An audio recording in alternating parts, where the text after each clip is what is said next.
पंकज जी आवाज आ रही है आपको?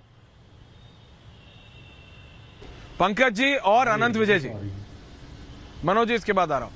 पंकज जी, आपको इस बार आपके पार्टी के नेताओं को इसकी बहुत दिक्कत हो रही है कि राहुल गांधी को असम में एक मंदिर में नहीं जाने दिया और यहां पूरी पार्टी राम मंदिर से दूर रही, उसका कुछ नहीं है। क्या ये कैसी राजनीति है? पंकज जी, आपको लगता है जनता को समझ नहीं आ रहा? सर, मेरी पार्टी के नेताओं को मतलब मेरी कौन सी पार्टी? मतलब Congress party whom you support directly और इनडायरेक्टली। हाँ जी, नहीं डायरेक्टली भी करता हूं, इनडायरेक्ट क्यों, डायरेक्टली करता हूं। राइट दादा, बोलिए।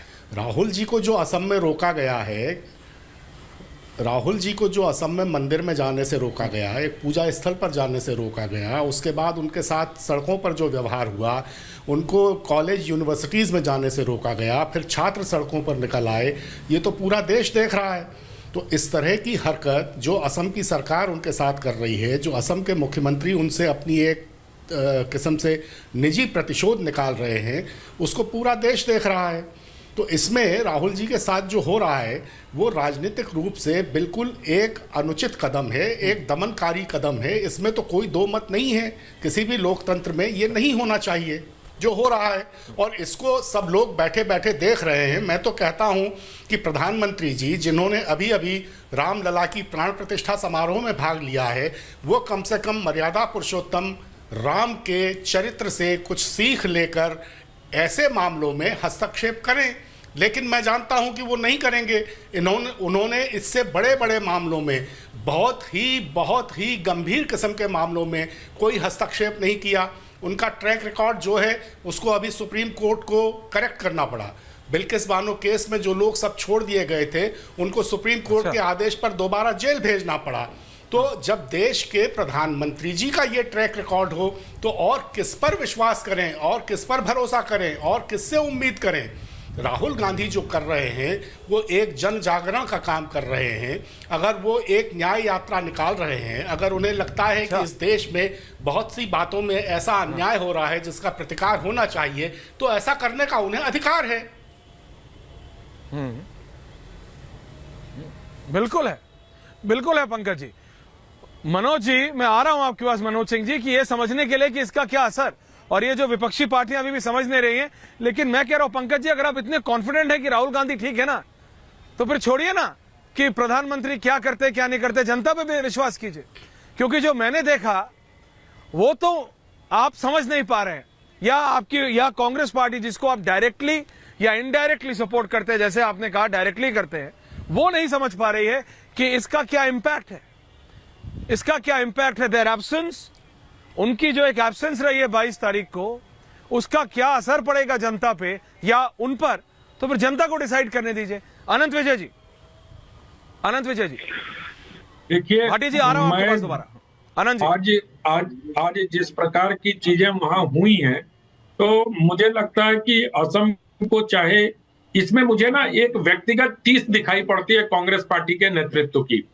आपको याद होगा हिमंत बिस्वा शर्मा ने क्यों छोड़ा उनको। वो जब मिलने गए थे तो राहुल गांधी अपने स्वान को बिस्किट खिला रहे थे, और ये बड़ा फेमस था कि पीडी को बिस्किट खिला रहे थे, तो हिमंत बिस्वा शर्मा से वो नहीं मिले। क्या है कि इस पूरे मामले में मुझे व्यक्तिगत टीस दिखाई देती है, और हेमंत बिस्वा शर्मा ने प्रतिशोध में कांग्रेस पार्टी को पूरे पूर्वोत्तर से एक तरह से विस्थापित कर दिया आज के डेट में। तो ये एक व्यक्तिगत टीस है, और भाषा में भी इस प्रकार की चीजें दिखाई देती है। और जब मैं ये कहता हूं, तो इस न्याय यात्रा में जिस प्रकार से मैंने कल या परसों का एक वीडियो था कि राहुल गांधी की बस के आगे कुछ लोग आ गए थे, और उसके बाद राहुल गांधी जिस आक्रामकता से बस से नीचे उतरते हैं, तो मुझे लगता है कि जब कोई व्यक्ति मोहब्बत की दुकान लेकर चल रहा हो और मोहब्बत की दुकान में से आक्रामकता दिखाई देती है, तो मोहब्बत को बांटते बांटते जब व्यक्ति आक्रामक हो जाता है, तो नफरत वहीं से शुरू होती है।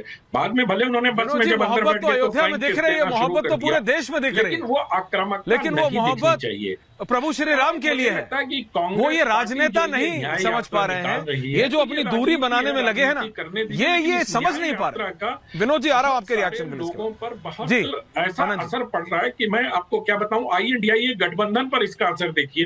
कुछ वर्षों पहले, कुछ दिनों पहले तक कांग्रेस पार्टी विधानसभा चुनाव में व्यस्त थी। INDIA गठबंधन उनकी प्राथमिकता पे थी या नहीं थे मुझे नहीं मालूम, लेकिन जो चीजें सतह पे आई हैं उसको देखकर ये अवश्य लगता है कि वो उनके प्राथमिकता में नहीं थी। और अब विधानसभा चुनाव, वो लोग कहते थे उस समय, कांग्रेस के नेतृत्व कहता था कि विधानसभा चुनाव समाप्त होने के बाद हम INDIA गठबंधन को ठीक कर लेंगे। विधानसभा चुनाव खत्म होने के कुछ दिनों बाद कुछ बैठकों की औपचारिकताएं हुई। मैं जानबूझकर औपचारिकता शब्द का उपयोग कर रहा हूं। उस औपचारिकताओं के बाद ये न्याय यात्रा शुरू हो गई। तो अब कांग्रेस पार्टी की प्राथमिकता में न्याय यात्रा शामिल हो गई। अब INDIA गठबंधन दूसरे नंबर पे चला गया। नतीजा क्या हुआ? इसका परिणाम ये हुआ कि जो बाकी दल हैं उनके नेताओं में एक फ्रस्ट्रेशन एक प्रकार का होने लगा। और इसी फ्रस्ट्रेशन की वजह से आप देखिए कि इनके घटक दल जहां उनको मौका मिल रहा है वहां सीटों की घोषणा कर रहे हैं। नीतीश कुमार ने सीतामढ़ी कर दी, अखिलेश यादव जी ने जयंत चौधरी के साथ 60 सीटें देने का ऐलान कर दिया। ममता बनर्जी लगातार कह रही हैं कि हम 9 जनवरी का उनका बयान देख लीजिए, आज का उनका बयान देख लीजिए, वो गठबंधन के खिलाफ। ये सब क्या है कि कांग्रेस पार्टी की तरफ से कोई सकारात्मक प्रतिक्रिया नहीं मिलने के कारण वहां पर एक फ्रस्ट्रेशन INDIA गठबंधन में हो रहा है, जो फ्रस्ट्रेशन हमें सतह पर दिख रहा है। मैं आपकी बात समझ रहा हूं आनंद जी, लेकिन विनोद जी के पास जा रहा हूं और उसके बाद मनोज जी आपके पास आ रहा हूं, भाटी जी वापस आपके पास आ रहा हूं, अजय दादा आ रहा हूं आपके पास। कि विनोद जी न्याय यात्रा निकाल रहे हैं, बहुत अच्छी बात है। एक छोटी सी यात्रा अयोध्या के राम पथ पे भी कर लेते तो बीजेपी ये नहीं बोल पाती कि आप राम विरोधी हैं या आपने ये विरोध किया इसका। कांग्रेस पार्टी ने विनोद जी, मैं आपका इस पे एनालिसिस चाहता हूं। विनोद जी देखिए, राम मंदिर में आस्था का जो विषय है उसको लेकर के, श्रद्धा का विषय, उस पर तो कोई डिबेट है नहीं, ना उस पर कोई विवाद है। और शायद ही कोई इस देश में ऐसा होगा जिसको राम पर विश्वास ना हो या राम मंदिर को लेकर कोई प्रश्न हो। सुप्रीम कोर्ट के फैसले के बाद विवाद भी खत्म। अब रही बात इसको लेकर जो राजनीतिक बयानबाजी हो रही है, जो राजनीति हो रही है, उसके अलग अलग नेतार्थ हैं। सवाल ये है कि अगर मान लीजिए कांग्रेस पार्टी के नेता, अगर आप बिल्कुल राजनीति की दृष्टि से देखें, विशुद्ध राजनीति की दृष्टि से, मान लीजिए 22 जनवरी को शिरकत कर लेते, तो क्या जो मंदिर के श्रद्धालु हैं या मंदिर समर्थक लोग हैं वो कांग्रेस को वोट दे देते? कांग्रेस के सामने दुविधा ये थी कि जो मंदिर समर्थक मतदाता हैं वो पहले से ही बीजेपी के साथ है, और अगर वो बीजेपी के साथ है और कांग्रेस जाकर के वहां 22 तारीख को जाकर के कांग्रेस के नेता वहां अगर उसमें शामिल होते तो वो मतदाता लोग वोट देते नहीं। और उसके बाद जो मंदिर समर्थक मतदाता, जो मंदिर समर्थक नहीं है, जो मतदाताओं के साथ हैं, वो और उनके निकल जाते हैं साथ में। तो सवाल ये है भाई, आप अपना जो आपके पास पूंजी है उसको बचाइए। हो सकता है इसका नुकसान भी कांग्रेस पार्टी को हो सकता है उठाना पड़े, जैसा कि अब अभी लग रहा है इन सब चीजों से, लेकिन हो सकता है 2-3 महीने में कोई डैमेज कंट्रोल भी हो, कोई नई रणनीति आए। तो ये एक राजनीतिक रिस्क लिया है कांग्रेस पार्टी ने, और वो रिस्क अपने हिसाब से लिया, वो जाने। लेकिन दूसरी बात यह है, मंदिर 22 तारीख को नहीं गए, नहीं तो आप कह रहे हैं विनोद जी, जिद है भाई कि 22 तारीख को ही मंदिर जाइए। या 22 को अगर मंदिर नहीं गए तो आप मंदिर विरोधी हो गए, राम विरोधी हो गए। पूरी भारतीय जनता पार्टी के नेतृत्व जो है सारे दिल्ली में बैठ के मंदिरों में भजन कीर्तन कर रहे थे, अयोध्या नहीं गए, तो क्या सब मंदिर विरोधी हो गए? क्या ये बहुत सारे लोग नहीं गए?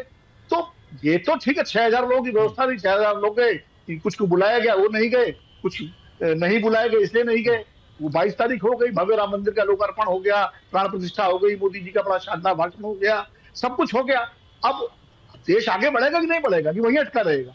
तो मुझे लगता है देश को आगे बढ़ना चाहिए। और दूसरी बात यह है कि जो अभी इंडिया गठबंधन की बात हो रही थी, इंडिया गठबंधन में पेच है, हम सब जानते हैं पेच है। वो गठबंधन, उसकी प्रकृति अलग है, वो एनडीए गठबंधन जैसा नहीं है, वो नेता आधारित गठबंधन नहीं है, वो नेताओं के पर आधारित गठबंधन है। तो जाहिर है नेता आधारित गठबंधन में दिक्कतें कम आती हैं, नेताओं पर आधारित गठबंधन में दिक्कतें ज्यादा आती हैं। वो दिक्कतें तो आ ही रही है उसमें। और जहां तक राहुल गांधी की न्याय यात्रा की बात है, तो जैसे भारतीय जनता पार्टी के लिए राम मंदिर की प्राण प्रतिष्ठा महत्वपूर्ण थी, वैसे कांग्रेस पार्टी के लिए उनका अपना राजनीतिक आयोजन महत्वपूर्ण है। तो इस तरह अब आज नीतीश कुमार जी ने पूरे बिहार में जो है कर्पूरी जयंती मना रहे हैं वो, आज जो कर्पूरी जी के गांव गए हैं, 3 दिन तक वहां कर्पूरी जयंती का कार्यक्रम है जनता दल यू का, वो उनके लिए महत्वपूर्ण है। तो हर राजनीतिक पार्टी का अपना राजनीतिक एजेंडा होता है और उस राजनीतिक एजेंडे के हिसाब से काम करती है। अब भाजपा सबको ठीक, हिंदुत्व विनोद की जी। पिच पर लाना चाहती है, वो नहीं आना चाहते ठीक, हिंदुत्व की विनोद पिच जी। पर। भाई आप उनकी पिच पर जाकर क्यों खेलेंगे? ओके, पॉइंट शिलान्यास राजीव मनोज गांधी ने जी, करवाया तो क्या मनोज जी फायदा आपके मिलेगा पास आ रहा हूं। कांग्रेस